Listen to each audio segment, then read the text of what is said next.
Pemanggilan pemeriksaan hari ini merupakan yang kedua kalinya setelah Rizik Syihab tidak datang pada pemanggilan pertama pada 1 Desember lalu. Selain Rizik Syihab, polisi juga akan memeriksa menantunya. Menghindari kerumunan saat pandemi, polisi meminta Rizik Syihab tidak datang bersama para simpatisannya saat memenuhi pemanggilan.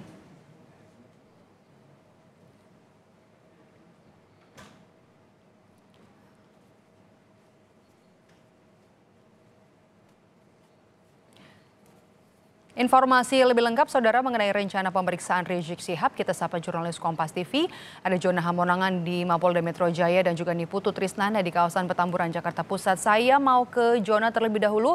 Jona, terkait dengan jadwal pemanggilan Rizik Syihab, apakah informasi yang Anda dapat soal kedatangan Rizik Syihab pada pemeriksaannya kali ini?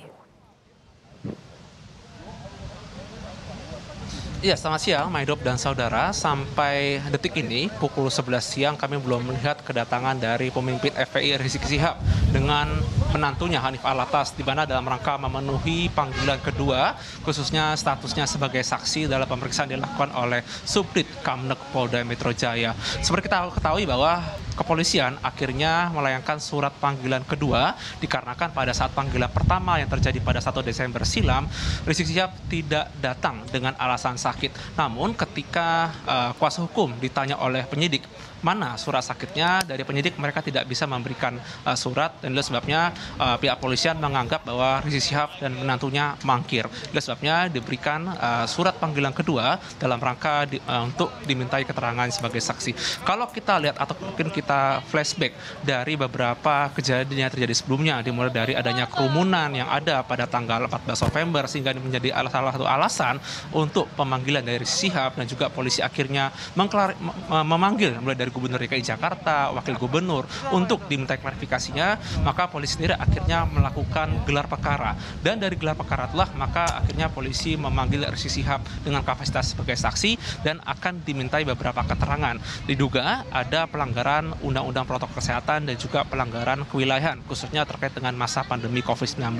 Kalau kita rujuk lagi, dimulai dari kedatangan dari Rizik Syihab, di mana menimbulkan kerumunan sehingga harus dicopotnya 2 Kapolda, tentunya kedatangan Rizik Syihab ini tentu juga membawa ancaman tersendiri. Apalagi kalau kita lihat dari PA 212 atau Persaudaraan Alumni 212, mereka mengancam bila mana Rizik Syihab dipanggil oleh penyidik Polda Metro Jaya, maka mereka akan memutihkan Polda. Dalam artian adalah mereka akan memanggil para laskar untuk bisa datang, untuk bisa mungkin menemui dari orang yang mungkin mereka cintai. Itu sebabnya dari pihak polisian mereka juga menghimbau untuk mungkin para laskar atau mungkin para simpatisan agar mereka tidak datang ke Polda, dikarenakan ini merupakan salah satu ancaman adanya kerumunan dan juga penyebaran dari virus COVID-19. Kabid Humas Polda Metro Jaya juga sudah menghimbau agar Rizik Syihab cukup datang bersama kuasa hukumnya. Jadi tidak perlu membawa seperti laskar atau mungkin membawa seperti pendukung, di mana itu saja ini sangat berbahaya. Sebabnya pengamanan dilakukan cukup ketat, di mana pengamanan dilakukan secara gabungan baik dari TNI dan Polri. Tadi kami sudah datang mulai dari pukul 6 pagi dan melihat pengamanannya dilakukan dimulai dari ada kedatangan, mulai dari rantis milik polisian, mulai dari Barakuda, water cannon, dan juga seperti di belakang saya seperti Anda lihat ada mungkin motor milik Brimob, di mana dalam rangka untuk mengusir adanya kedatangan massa yang mungkin mengancam untuk masuk. Ditambah lagi dengan adanya kedatangan pasukan dari TNI, di mana kami melihat dari Angkatan Darat ada pasukan dari Kodam, dari Yonif Mekanis 202 Tajimalela, dan juga dari pasukan dari Marinir. Tentu saja ini menambah atau backup kekuatan manakala meningkatnya eskalasi atau mungkin adanya potensi pecahnya rusuh. Yang pasti polisi tidak akan segan untuk menangkap bila mana ada laskar atau mungkin dari oknum FPI yang berniat mungkin membuat ricuh atau mungkin memaksa masuk untuk mengantar dari Rizik Syihab ini. Pantauan kami sampai pukul 11 ini belum terlihat kedatangan dari Rizik Syihab untuk dimintai keterangannya oleh Subdit Kamnek. Memang kalau lihat dari perencanaan awal, pemanggilannya ini terjadi pada pukul 10 pagi atau bisa dikatakan 1 jam lalu. Namun sampai pukul 11 belum terlihat, dan polisi akan tetap menunggu mungkin sampai sore. Tentu saja ditunggu bagaimana itikat baik dari Rizik Syihab untuk memenuhi statusnya sebagai saksi.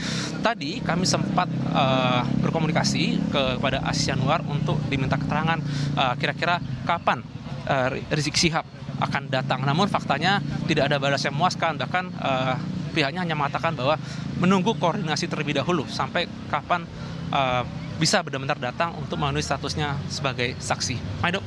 Lantas bagaimana Jona jika nanti Rizik Syihab kembali tidak hadir dalam pemeriksaan kali ini? Kami juga dengar ada upaya pemanggilan paksa. Ya Maido, bila mana Rizik Syihab dan menantunya tidak datang ditunggu sampai sore, maka nanti dari pihak kepolisian, lebih tepatnya dari penyidik Subdit Kamnek, akan melakukan evaluasi untuk melihat apa langkah yang seharusnya. Tapi yang pasti ada upaya yang dinamakan dengan jemput paksa.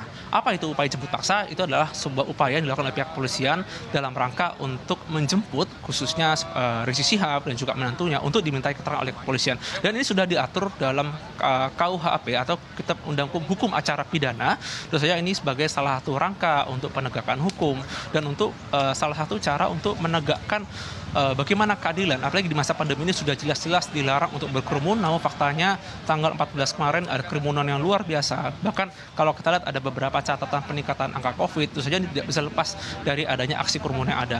Untuk jemput khususnya dari saksi ini yang dilakukan oleh pihak kepolisian, tentu saja ini tergantung kewenangan dari penyidik, mulai dari kapan tanggalnya, kapan waktunya, itu memang kewenangan penuh dari penyidik di mana mereka yang berhak melakukannya. Yang pasti dari pihak Polda Metro Jaya, khususnya mungkin dari pihak Yanma atau Pena Markas, mereka hanya melakukan pengamanan yang ada, di mana saja prioritas utama adalah diharapkan Rizik Syihab dan menantunya bisa datang terlebih dahulu ke tempat ini untuk ditanyai sebagai saksi. Tapi bila tidak datang, maka nanti akan ada waktunya polisi akan melakukan penjemputan paksa kepada Rizik Syihab. Tentu saja ini akan lebih rumit, tapi yang pasti pihak kepolisian menjamin bahwa negara tidak boleh kalah dengan ormas, dan itu saja merupakan teguran yang cukup keras dan ini dilontarkan langsung oleh Kapolda Metro Jaya Irjen Pol Hadi Imran agar pihak kepolisian benar-benar tegas dalam hal ini, dalam hal fungsi penegakan hukum.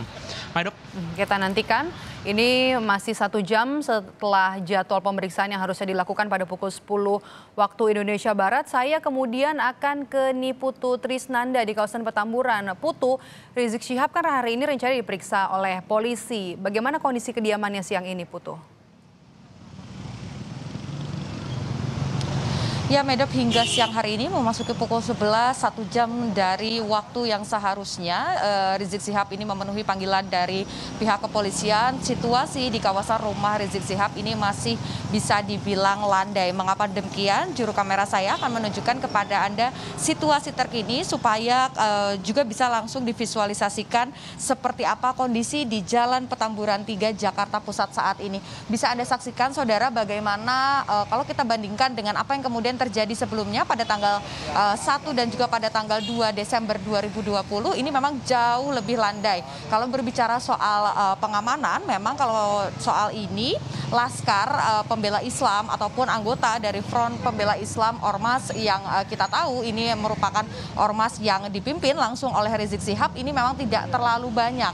Ada beberapa pengamanan yang kemudian dilakukan, salah satunya ini di area depan gang untuk masuk ke kawasan rumahnya, dan kemudian juga ada beberapa yang berjaga di area depan rumah Rizik Syihab. Tetapi meski demikian, kalau kita bandingkan dengan bagaimana situasi-situasi sebelumnya, ini memang tidak terlalu padat dan tidak ada kerumunan kemudian yang memenuhi kawasan ini. Dan kalau kami pantau dari tadi pukul 7 sampai dengan saat ini memasuki pukul 11, kami juga memantau beberapa kendaraan kemudian yang lalu lalang. Begitu kami lihat plat nomor kendaraan yang masuk ataupun keluar ini merupakan plat B, artinya ini merupakan warga yang kemudian tinggal di Jakarta atau kendaraan yang berasal dari Jakarta. Kami tidak melihat ada kendaraan-kendaraan yang kemudian datang dari area luar DKI Jakarta. Hal ini juga kemudian sesuai dengan yang dihimbau oleh pihak kepolisian untuk kemudian jika memang nantinya Rizik Syihab ini akan tiba di Polda Metro Jaya untuk memberikan klarifikasi dan juga keterangan lebih lanjut, ini diharapkan tidak ada simpatisan-simpatisan yang ikut dengannya dan hanya didampingi kuasa hukum saja. Dan kalau kita berbicara soal pihak kepolisian, Medop dan juga saudara, ini kami pantau tadi beberapa pihak kepolisian baik itu dari TNI dan juga Polri ada yang tiba di lokasi, tetapi jumlahnya pun tidak banyak dan ini merupakan kepolisian ataupun aparat setempat seperti dari Polsek, kemudian juga ada dari Koramil, dan hal ini juga yang kami pantau hingga saat ini kondisinya masih sangat kondusif, Medop. Baik, terima kasih laporan Anda, Niputu Trisnanda melaporkan langsung dari kawasan Petamburan Jakarta Pusat, dan sebelumnya ada Jona Hamonangan langsung dari Mapolda Metro Jaya. Terima kasih rekan-rekan.